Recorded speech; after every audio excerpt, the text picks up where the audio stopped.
Kamusta na nga po mga master, at sa videong ito ay atin ang ipagpapatuloy na gisahin ang chapter 9 to 12 sa manhwa series ng Tomb Raider's King. Kaya't atin na nga pong agarang umpisahan. Sa gitna ng kaguluhan ay nagsimula namang maglibot ng kanyang paningin etong si Abby at hinahanap etong si Joyon. Dahil naniniwala nga itong siya ang individual na nakakuha ng mga relikang ginto at pilak na palakol sa nakaraan. Kasalukuyan nga ito naglilibot-libot sa isang gusali habang nababahala dahil sa kakaibang aura na puno ng pagkahayok sa dugo na dala nitong hangin. Maya-maya pa ay sumulpot mula sa kanyang likuran etong si Abby habang hawak-hawak ang isang baril at harapang itinutok patungo sa ating pangunahing tauhan at inutusang huwag umalis sa kanyang kinatatayuan. Hinangad nga nitong si Abby na buksan ni Joyon ang daladala niyang packback na pakunwaring hindi niya nauunawaan. Do'y mas naging malala ang pagyanig ng kalupaan habang muli ay lumitaw ang isang mensahe ng system na kung saan ay inihahayag na may kakaibang napakalakas na aura ang kasalukuyang patungo sa kanyang kinaroroonan. Kasunod nito ay biglang nagliwanag ang kanilang buong paligid at nung siya ay maulian ay agaran niyang napuna ang napakaraming nagsulputang matatalim na espada na nasa pader at buong paligid. Noong may masmasan etong si Joyon ay kaniyang napuna ang napakaraming tao ang nadamay sa gusot na malamang ay siyang likha at nais na mangyari nitong libingan. Agad niyang nasilayan ang napakaraming nagkalat na sandatas sa kanyang harapan at naalalang minsan na siyang nakapasok sa lugar na ito sa nakaraan niyang buhay at nakasisiguro nga siyang dito matatagpuan ang relika ng nakamamatay na katana na walang iba kundi ang libingan ng Hapones na si Muramasa. Ayon nga sa kwento, itong si Muramasa ay isang tanyag na panday at tagagawa ng espada noong ika-16 na siglo sa bansang Japan at siyang tagapagtatag ng Muramasa School. Naging bantog nga daw ang kanyang mga espadang nalikha dahil sa kanilang kalidad na tinataglay. Subalit sa mga panahong iyon, ang kaniyang relasyon ng kanilang shogun ay hindi maganda na siyang naging sanhi upang siya at ang buo niyang pamilya ay paslangin gamit mismo ang mga sandatang kanyang nilikha. Matapos noon ay hinangad nga nilang tuluyang wasakin ang lahat ng mga espadang nilikha ni Muramasa sapagkat nagdadalang nga raw ito ng matinding sumpa sa sino mang magmamay-ari at ang impormasyon ngang iyon ay bagyang nagbigay ng pagkabahala para dito kay Joyon sapagkat ang relikang nasa loob nitong libingan ay nagtataglay ng matinding galit para sa mga tao. Kasabay nga nito ay muli namang lumabas ang isang panibagong mensahe para sa kanya at ipinagbigay alam ng pagkahayok sa dugo nitong aura ng relikang naroroon ay nagsisimula ng makaapekto sa kanyang balat. Naagaran din niyang nadama mula sa mga kakaibang marka na lumilitaw sa kanyang braso kaya't napagpasya niyang kinakailangan ng araw niyang i-clear nang mabilis ang libingang ito. Subalit sa mga oras na iyon ay muli na namang tinutukan siya ni Abby ng baril at hinahangad na ipakita nitong binata ang laman ng kanyang bag pati na rin ang kanyang bulsa. Ngunit wala namang intensyon etong si Joyon na pakinggan ang nais niyang mangyari at hinamon pa nga itong Hapones na barilin siya nito. Dahil nga sa galit ay nagpasya etong si Abby na pagbigyan etong binata sa nais niyang mangyari at nagbantang uunahin niya ang hita nitong hambog na si Joyon. Ngunit nang papuputokin na nga niya ito ay hindi gumagana ng maayos ang kanyang baril at sarili pa nga niyang braso ang tumanggap ng pinsala. Paliwanag nga nitong ating bidang magnanakaw na hindi gumagana ang anumang mga modernong armas sa loob ng isang libingan. Galit na naguguluhan naman etong si Abby kung papaano nagtataglay itong binata ng ganong kahalagang impormasyon patungkol sa libingan na hindi nila nalalaman. Do'y biglang sinunggaban nga siya nitong si Joyon at inaming siya ang kumuha ng kanilang hinahangad na relika kahapon. Pagkatapos ay malakas nga siyang itinapon ito sa lupa kung saan ay agaran itong pinalibutan ng mga kakaibang halimaw kasabay ng daglian nitong pag-alis sa nasabing lokasyon. Galit na galit nga etong si Abby at isinumpang kanyang papaslangin etong ating pangunahing tauhan sa susunod na sila ay magkita habang ninais na solusyonan muna ang kanyang problemang kinasasadlakan.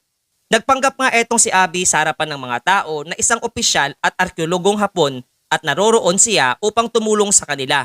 Nagdududa naman ang mga ito sa kanyang naging payag, subalit sa huli ay nagpasya din ang mga ito na tulungan siya dahil mukhang mapagkakatiwalaan naman etong lalaking Hapones na sadyang isang malaking pagkakamali. Samantalang sa mga oras nga ding iyon ay sinusuri naman nitong ating pangunahing tauhan ang mga relikang kanyang nakuha mula sa Hapon, kani-kanina lamang. Napuna niyang mayroon itong isang maliit na lalagyan na naglalaman ng isang rice cake at isang pulseras na mula sa kwentong Koreano patungkol sa magkapatid na kapwa naging araw at buwan.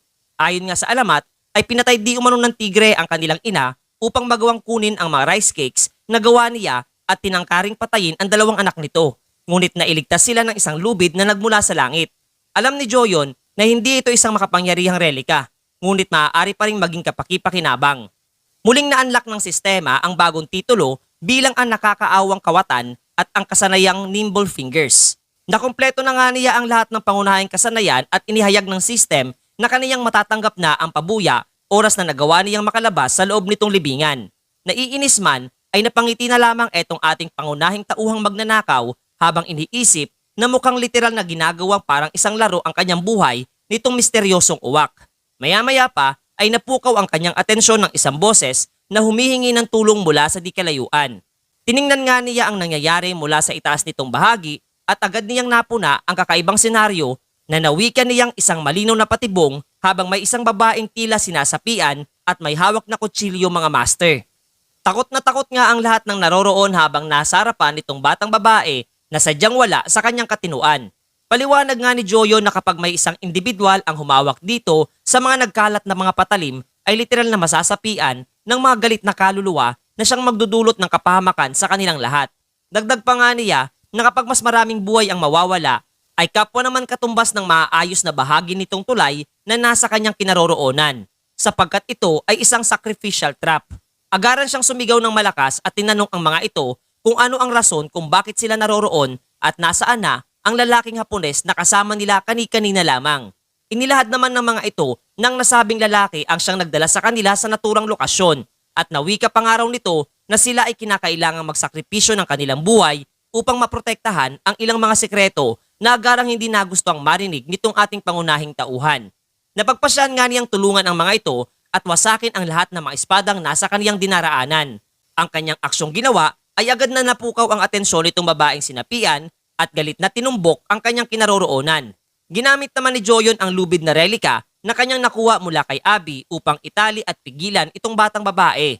At sa isang kumpas nga ng kanyang kamay ay madali lamang nagawang igapos nitong lubid na relika ang sinapiang dalaga na tuluyang bumagsak sa lupa.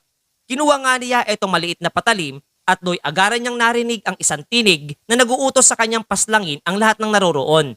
Subalit di hamak na mas malakas ang determinasyon nitong ating pangunahing bidang magnanakaw at tahasang tumanggi sa nasabing tinig.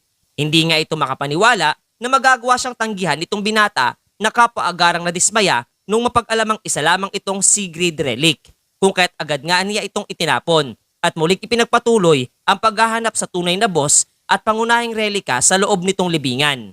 Samantalang naimasmasa na nga itong dalagang sinapian, ngunit patuloy pa rin itong relikang lubid na naghahangad na makipaglaro pa ito sa kanya.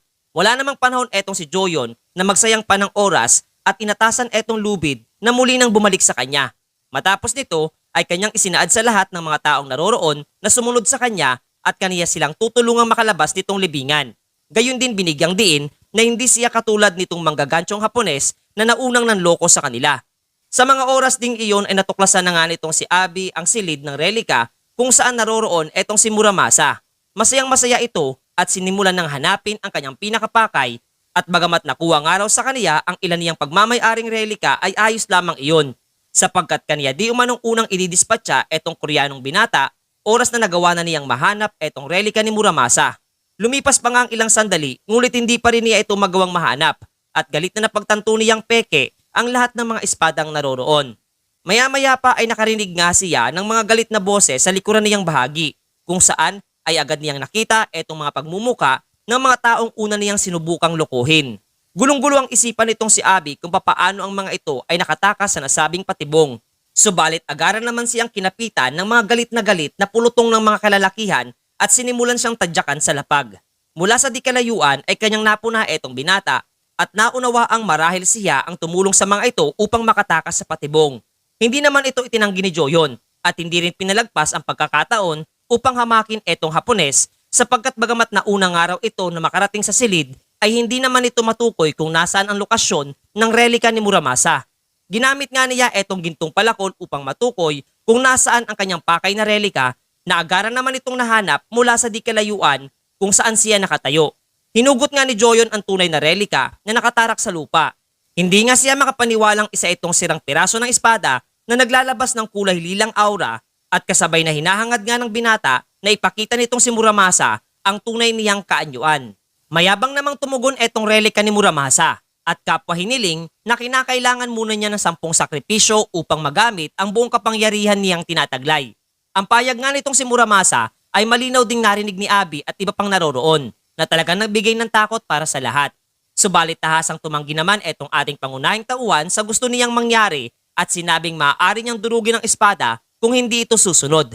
Nagliyab nga ito ng kulay pulang liwanag habang inuutusan niya etong espada ni Muramasa na tuluyan na magpasakop sa kanya kung ayaw nitong mawasak. Binigyang din pa nga niya na hindi siya narito upang subukan ang determinasyong tinataglay bagkus dapat nga raw maunawaan itong relika na siya ang dapat sumunod sa kanya. Nagpatuloy naman ito sa pagtanggi sa nais mangyari nitong magnanakaw nating bida at talagang di makapaniwalang ang isang hamak na tao ang susubok sa kanya upang pasunurin. Tuluyang binalot na nakakasilaw na liwanag ang buong paligid at matapos doon ay makikita nating nakatayo sa gitna etong si Joyon habang hawak-hawak ang tuluyang nagpasakop na espadang si Muramasa at kapwa iniyayag na kaniyang matagumpay na naklir na ang nasabing libingan. Matapos nito ay sinimulan na nga niyang ilikas ang lahat ng mga sibilyang nadamay sa pamamagitan ng pagpapaakyat sa mga ito gamit ang isang lubid na magdadala sa kanila papalabas nitong libingan. Nagsimulang magmadali ang lahat upang umakyat habang hindi nakakalimutang magpasalamat mula sa tulong na ipinagkaloob nitong ating bida. Sinubukan pa nga sana nitong si Abi na magkubli sa pulutong nitong mga sibilyan upang makatakas sa libingan. Subalit agaran din siyang namataan itong matalas na paningin ng ating pangunahing tauhan at natanong ito kung balak niyang ipapatay ang lahat ng mga individual na naroroon pagkalabas nila. Agad namang tinanggi nitong Hapones ang nasabing bagay at kasabay na nakiusap na payagan siya nitong makalabas ng buhay sa naturang libingan. Nagsimulang tumulo ang pawis ni Abi dahil sa takot kaya't inalok nga niya itong si Joyon ng trabaho at nangakong maaari siyang kumita ng mahigit kumulang 10 bilyong yen tanging maging kabahagi lamang ng Japanese excavation team. Napangiti nga itong binata habang isinasaad ni Abi na may hawak silang maiwagang relika na nagagawang makita ang hinaharap at maaari niyang mapasakamay ang kapangyarihang iyon. Natuwa itong si Joyon sa mga binibitawang salita ni Abi. Subalit aniya, batay sa kanyang pagkakaalam, ay isang tao lamang ang maaaring gumamit ng relikang kanyang isinasaad. Kung kahit papaano niya mapapatunayang magagawa niyang gamitin din ang kapangyarihang mayroon ito. Sinagot muli nitong Hapones ang kanyang katanungan at aniya ay magagawa iyon gamit ang tulong ng isa pa nilang grupo na may kasanayan sa nasabing gawain. Naintriga itong si Joyon sa sagot niyang nakuha kung kahit pumayag nga rin siyang paakyatin ito pabalabas ng libingan. Ngunit sa kondisyong siya ang huling aakyat sa lubid. Palihim na napangiti etong lalaking Hapones at iniisip na madaling natukso etong binata dahil lamang sa 10 bilyong yen. Habang umaakyat sila sa lubid, ay mas binabuti nitong si Abi na humingi ng paumanhin sa binata. Aniya, ang isang individual na nagtataglay ng mahusay na kasanayan katulad niya ay madaling matatanggap sa alinmang grupo nitong nais mapabilang. Hinangad naman itong si Joyon na pag-usapan nila ang kanilang naging kasunduan at gusto niyang malaman pa ang patungkol sa Japanese excavation team na may hawak ng relikang nakikita ang propesiya dahil literal na mahirap makipagtulungan kung walang tiwala sa isa't isa. Tumawa naman etong si Abi at sinabing wala siyang dapat na ikabahala dahil kilala din ang kanilang kumpanya at ito nga raw ang grupong TKBM. Bagamat nabigla ay napangiti pa rin etong si Joyon. Bagyang binitawan niya ang lubid at sinipa etong si Abi sa dibdib na siyang nagbunsod dito upang tuluyang makabitaw sa pagkakakapit. Gulong-gulo ang isipan nitong Hapones kung bakit yun ginawa laban sa kanya habang iniinda ang sakit sa kanyang hita mula sa pagkakahulog. Nawikan nitong ating pangunahing tauhan na malamang ay desperado na talaga etong si Abi kaya nito nasabi ang isang napakahalagang impormasyon. Gayon din binigyang diin na walang sino man ang magnanais na magtrabaho kasama ang isang kagaya niyang basura. At tuluyan na nga itong iniwan habang nagsisimula ng gumuho ang buong paligid ng libingan mga master. Matagumpay na nakalabas ng libingan etong si Joyon na mas minabuting tahakin muna ang isang pampublikong palikuran. Tumayo siya sa harapan ng salamin at planong tingnan ang pinsala niyang natamo. Ngunit bago pa man niya ito maisagawa ay agad na napukaw ang kanyang atensyon nitong mura ng murang relika habang hinahangad na ilabas siya sa loob nitong bag. Napagtanto niyang ang espadang Muramasa ang may gawa nitong ingay na talagang hindi nagugustuhan nitong binata, lalo na't may kagaspangan ang kanyang pananalita. Kaya't bilang aral ay kaniya itong inihagi sa inidoro upang manahimik at matuto ng tamang asal. Maya-maya pa ay muli niyang nadama ang kirot sa kanyang braso mula sa sapilitang pagpapasunod sa espada ni Muramasa at noong kanyang itinaas ang manggas ng kanyang jacket ay ipinakita sa atin itong pinsalang naidulot sa kanyang katawan. Paliwanag nga niya na upang makuha ang isang relika ay normal lamang na maipasa ng isang individual ang anumang pagsubok na hihingin nitong relika. Ngunit kung pipilitin lamang gamit ang lakas at sa pilitang pagpapasunod, ay tiyak na malaki ang pinsalang matatamo ni Numan, sapagkat kung malakas ang isang relika ay magiging mas matagal itong labanan. Napagtanto nitong binata na hindi kakayanin ng kaniyang katawan kung magpapatuloy siya sa ganitong kaparaanan. Ngunit kung hindi nga daw niya ito mapapasuko, ay pagtataksilan lamang rin siya nito sa inaharap. Maya-maya pa ay biglang lumitaw ang kanyang status window na nagsasaad ng pagbati matapos na makalabas ng ligtas mula sa loob nitong libingan at kapwa ang pagkakalob sa kanya ng gantimpala sa nasabing bagay. Nabigla nga siya noong kanyang mapuna ang dalawang pagpipilian sa nasabing status window. Una nga dito, ang path of domination, gayon din ang path of sociability. Naguguluhan nga itong si Joyon kung bakit kinakailangan siyang papiliin itong uwak sa nais niyang landas na tahakin. Seryosong nasambit nga nitong ating pangunahing tauhan na hindi dahil napinsala ang kanyang braso ay hihinto na siya sa kanyang mga isinasagawa kung kaya't kaniya nga raw pipiliin ang path of domination at kinumpirma ito sa kanyang status window kasama ang kanyang nakuhang pabuya. Naguluhan nga siya sa nasabing payag ng system at nagsimulang galugarin ang buong paligid kung nasaan na nga ba sa ngayon ang ipinahayag sa kanyang pabuya. Ngunit nung kanyang ipinasok ang kanyang kamay sa kanyang bulsa ay may isang kulay pilak na pil ang kanyang nakuha mula rito na ayon pa nga sa system ay isa itong instant food type at walang isinasaad na ranggo. Napaisip etong si Joyon at sinabing wala namang mawawala kung kaniya itong kakainin. Gayun din, kung mamamatay nga raw siya sa pagkain ito ay marahil hanggang doon na lamang talaga ang kanyang buhay, kasabay ng agarang paghagis nito sa kanyang bibig. Kinuha na nga rin niya mula sa inidoro etong galit na katana hanggang sa bigla nga siyang nakadama ng kirot sa kanyang braso at nabitawan ang hawak-hawak na espada sa lapag. Agarang napatingin nga siya at napagtanto na gumana na etong medisina sapagkat tuluyang nawala ang mga marka ng sugat sa kanyang braso at naging liwanag. Gayon din naunawaan na ito pala ay isang healing relic type. Muling iniulat dito ng system na nakayanan niya ang epekto at ganap na gumaling at may panibagong skill na na-activate na may kaugnayan sa tatag at panlaban sa mga nakakalasong side effect sa kapangyarihan ng mga relika. Napaisip etong binata sapagkat tila ba isa itong natatanging kakayahan na tanging para lamang sa kanya. Matapos noon ay ipinakita sa atin ang balita at iniulat ang isang malakas na lindol sa bahaging administrative district ng Seoul. Ayon pa nga dito ay may mga kakaibang istruktura ang bigla na lamang lumitaw sa pinakasentro nito at mahigit kumulang 50 katao ang natrap. Pahirap nga daw ang pag-rescue dahil napakaraming nakamamatay na bitag ang nagkalat sa loob ng nasabing kakaibang istruktura. Ipinahayag nga rin itong reporter na ayon sa isa sa mga witness na kanilang na-interview ay inilahad nga raw nito na may isa di umanong individual ang nagnais na sila ay ipahamak. Kaya't ang kanila di umanong gobyerno ay kasalukuyan ng kinokontak at hinihinga ng paliwanag ang gobyerno ng Japan dahil sa nasabing insidente at maging ang mga bansang Russia at China ay ganoon din ang ninanais. Ang balitang ito ay pinapanood nga rin nitong mga matataas na opisyal ng Japanese Relic Excavation Team na literal na galit at pinapagalitan ang isang nakayukong lalaki sa kanilang harapan. Hindi nga ang mga ito natutuwa dahil kumalat na sa buong mundo ang impormasyon tungkol sa mga libingan. Nagdulot nga daw ito ng malaking iskandalo para sa kanila at idagdag pa dito ang pagkamatay ng kanilang tauhan na siyang punot dulo ng lahat. Magalang na humihingi ng paumanhin etong leader ng Japanese excavation team na si Hiroyuki at sinasabing nangyari ito dahil sa hindi inaasahang paglitaw ng isang Koreano mula sa propesiya. Ngunit pinutol naman ang kanyang pagpapaliwanag na nakakataas sa kanya at pinapaalala na nangako siyang aayusin ang sitwasyon tungkol dito sa misteryosong Koreano na maaari nilang gamitin ang future guide relic upang matunton etong ating pangunahing tauhan dahil nagkaroon nga ito ng kontak o nakasalamuhan na si Abby sa nakaraan. Dagdag pa nga niyang ang TKBM Group ay nagbibigay sa kanila ng pinansyal na suporta at iba pang kinakailangan upang maging matagumpay ang kanilang pagsasaliksik tungkol sa future guide relic na magagawang gamitin ng kanilang mga scholar kahit hindi sila ang pangunahing nagmamay-ari nitong relika. Dahil dito ay muli siyang binigyan ng pangalawang pagkakataon ng kanyang mga boss upang makabawi. Kaya't masaya itong nangakong gagawin nila ang lahat, tanging mawala lamang sa kanilang landas ang nasabing Koreano. Samantalang ang lalaki nga na kanilang pinaplanong idispatcha ay kasalukuyang nakahilata sa kanyang kama at iniisip ang skill na tolerance na isang kahangahangang abilidad kontra sa mga masasamang epekto ng paggamit ng relika.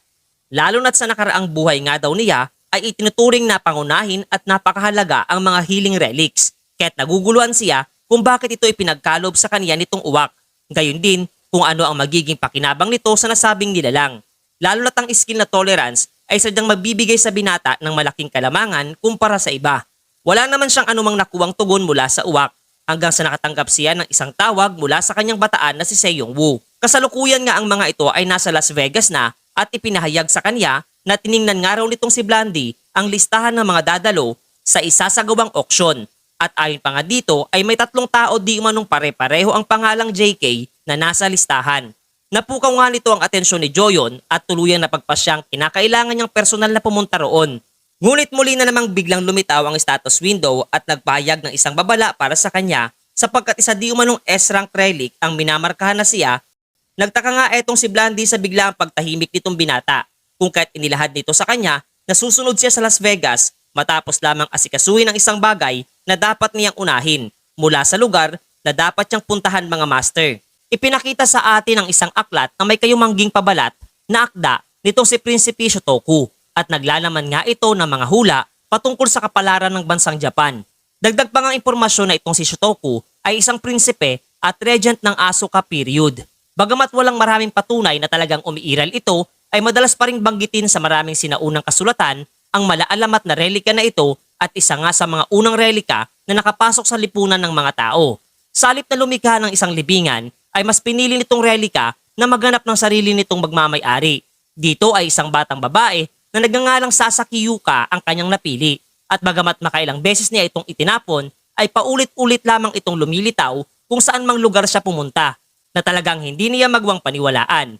Di naglaon ay nalaman ng mga otoridad ng bansang Japan ang patungkol sa pag-iral ng Future Guide relic at kinuha siya sa hanay ng Japanese research team. Dahil sa ipinagkaloob ng kakayahang manghula ay hindi na muling nakaranas pa ng kahirapan ang kanyang pamilya at mula sa tulong ng kanyang abilidad ay nagawang makahanap ang bansang Japan ng napakaraming relika. Tila ba nakatakda na ang pagkakaroon nitong dalaga ng masaya at marangyang kinabukasan. Ngunit hindi laging umaayon sa plano ang lahat sapagkat dahil nga sa pagginto nito sa pagpasok sa paaralan upang makapag-focus at malinang ang kanyang paggamit sa kapangyarihan ng Future Guide relic ay nahirapan siyang unawain at basahin ang maraming malalalim na kanji hanggang sa dumating ang panahon kung saan ay may isang individual na nagagawang gamitin ang Future Guide relic na higit pa sa kanyang kakayahan na siyang naging sanhi ng kanyang kamatayan. Ipinakita naman sa atin ang Incheon International Airport kung saan inilalahad nitong binata na balak sana niyang huwag galawin ang may-ari ng relika dahil mamamatay din naman ito sa inaharap. Ngunit dahil sinusubukan nila siyang subaybayan at alamin ang kanyang lokasyon ay kinakailangan niyang baguhin ang kanyang orihinal na plano. At dahil konektado nga raw sila kay Chairman Kontay ay hindi yun magandang senyales para sa kanya. Kaya't kinakailangan na nga daw niyang sirain kung ano man ang pinaplano ng mga ito sa inaharap. Samantalang sa isang gusali ay maririnig natin ang pagtawag dito sa babaeng si Sasaki na kasalukuyang nanonood sa harapan ng isang telebisyon. Labis nga itong humahanga sa kagwapuhan at talento sa pagkanta nitong lalaking nasa telebisyon. Ngunit ang kaniyang kasiyahan at kilig ay naudlot naman nung pumasok itong isang lalaki sa silid na kanyang kinaroroonan at inihayag na oras na upang basahin muli ang Future Guide relic. Agara namang nagpahayag ng pagkadismaya itong dalaga para sa nasabing utos ng lalaki. Ngunit ayon naman dito ay 4 na beses na niyang napanood ang nasabing palabas kaya't wala nang bago dito. Bagamat nag-aalboroto itong dalaga ay mas minabuti pa rin itong sundin na lamang ang kautusan nitong nahihiyang lalaki at pumasok na sa isang panibagong silid kung saan ay nagsimula na nga siyang basahin ang panibagong nilalaman ng Future Guide relic. Ngunit makailang sandali pa nga lamang noong mag-umpisa siyang analisahin ang nilalaman nito ay agarang nabigla ang lahat at takot na inihayag sa dalawang naroroon na ayon di umano sa relika ay malinaw na siya ang planong papatayin sa ngayon na malamang ay may kaugnayan dito sa Koreanong kanilang hinahanap na siya nga ring rason kung bakit napaslang etong si Abby. Pinakalma naman siya nitong dalawa niyang kasamang naroroon at sinabi nitong isa pang babae na dahil kaya niyang makita ang hinaharap ay dapat niyang tipunin ang lakas ng kanyang loob at tingnan muli kung mayroon bang karagdagang impormasyon na dapat niyang malaman. Idinagdag nga rin nitong lalaki na kung talagang darating ang lalaking iyon upang patayin siya ay tiyak na magbibigay pa ng mas maraming impormasyon ang relika patungkol dito. Kaya't mula sa tulong ng pagpapalakas ng loob nitong dalawa niyang kasamahan ay mas lalong naging matatag ang determinasyon nitong si Sasaki at isinaad na hindi siya magpapatalo dito sa Koreanong lalaki. Muli namang inilipat ng eksena sa Hadena Airport kung saan ay inilahad nga ng ilang mga kalalakihan na dumating na nga raw sa kanilang bansa ang Koreanong relic user na kanilang person of interest at planong ipagpatuloy muna ang pag-oobserba sa pagkilos nito mula sa tulong ng Future Guide Relic. Ang individual nga nagsasaad nito ay si Hiroyuki at idinagdag pa nga niyang isa itong malinaw na oportunidad para sa kanila upang tuluyang maresolba ang gusot na kanilang kinasangkutan at sila ang unang kikilos bago pa man makaamoy sa kanilang plano etong ating pangunahing tauhan. Kapwa naman sa mga sandaling ito ay abala etong si Joyon sa pagmuya ng sushi na labis niyang pinupuri ang lasa dahil ibang araw talaga kapag isang authentic sushi chef ang gumawa. Bagya nga rin siyang napapaisip kung kailan pangaraw kikilos etong mga bastardong individual matapos siya mismong magpakita sa kanila sa kanilang bansa. Binuksan nga niya ang kanyang kwaderno kung saan nakasaad ang kanyang mga pagbabanta para sa buhay nitong si Sasaki. At aniya, dahil sa matagal na niyang pinuprovoke ang dalaga ay dapat nagpakita na sila. Ngumiti ang ating pangunahing tauhan habang iniisip na tiyak na ipinaalam na sa kanila ng Future Guide Relic ang kaniyang pagdating dito sa bansang Japan. Luminga-linga etong si Joyon at naisip na dahil matagal silang nahirapang subaybayan siya ay kinakailangan niyang kumilos ng mabagal at hindi agresibong aksyon hanggat maaari. Dahil naisip nga niya na dapat ay naroroon na ang mga sundalong Hapones sa kanyang kinaroroonan. Kinumpirma nga sa atin na tama ang kutob nitong binata sapagkat mula sa labas na bahagi ng nasabing silid ay naroroon na itong ilang mga sundalong nagpapanggap na mga sibilyan at isang chef na nakikiramdam sa kanyang ginagawa. Maya-maya ay lumapit itong si Sasaki sa lalaking nagpapanggap na chef na agarang nagtanong kung handa na nga ba siyang gawin ang kanilang plano. Inihayag nga nitong dalaga ang kanyang pangamba na tumayo ng mag-isa sa harapan nitong individual na nagnanais siyang paslangin. Pilit namang pinapalakas nila ang kalooban ng dalaga at tanging gumawa lamang daw ng eye contact dito sa Koreano di umano ang kanyang kinakailangang magawa at madali na nila itong masusubaybayan at malalaman ang lahat ng patungkol sa kanya. Dagdag pa nga nitong lalaki na hindi pa alam nitong Koreano ang tunay niyang pagkakakilanlan at abilidad, kaya't nakatitiyak silang magiging ayos lamang ang lahat. Kinakabahan man ay napapayag pa rin ng mga ito na sumang-ayon sa kanilang nais na mangyari etong si Sasaki at dahan-dahang binuksan ng pintuan ng nasabing silid at sinabing dumating na ang kanyang in-order na pagkain. Pagkayag nga niya sa bagay na iyon ay agarang napatingin sa kanyang direksyon etong ating pangunahing tauhan habang nakangiti. Nang masilayan nga nitong dalaga ang poging pagmumukha ni Joyon ay agad nagbago ang kanyang pananaw para dito at agarang napalitan ng paghanga ang takot na una niyang nadama para sa nasabing individual habang kasabay na iniaabot dito ang mga pagkain na nasa kanyang harapan.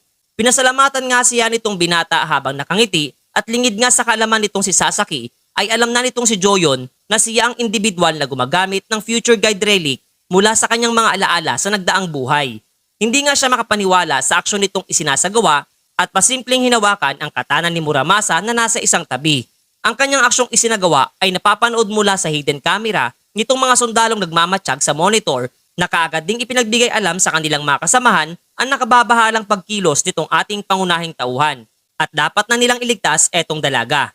Naguguluhan naman ang mga ito sapagkat tanging ang kinakailangan lamang nitong si Sasaki ay ang gumawa ng eye contact upang kanilang tuluyang mamarkahan etong binata. Hanggang sa bigla na nga lamang tuluyang sumara ang pinto nitong silid na mas lalong ipinagtaka ng lahat na gawa pala nitong dalaga. Muli nga itong humarap kay Joyon at sa masayang boses ay inihayag nito na kung maaari ba siyang maging kaniyang isang tagahanga. Tila ba pinagpawisan naman ng malamig etong binata dahil hindi niya maunawaan ang nais iparating sa kanya nitong babaeng mukhang iniisip na siya ay isang artista. Gulong-gulo etong isipan ng mga sundalong nakatingin sa monitor sa kung bakit kinakailangan pa nitong si Sasaki na isara ang pinto ng silid habang payag nga ng isa sa mga ito na marahil ay gumagawa ito ng pakikipagdialogo dito kay Joyon upang makakala pa ng mas maraming impormasyon tungkol sa kanyang pinaka-target na individual. Doon ay muli ngang marang natanong nitong binata kung ano ang sinasabi nitong dalaga.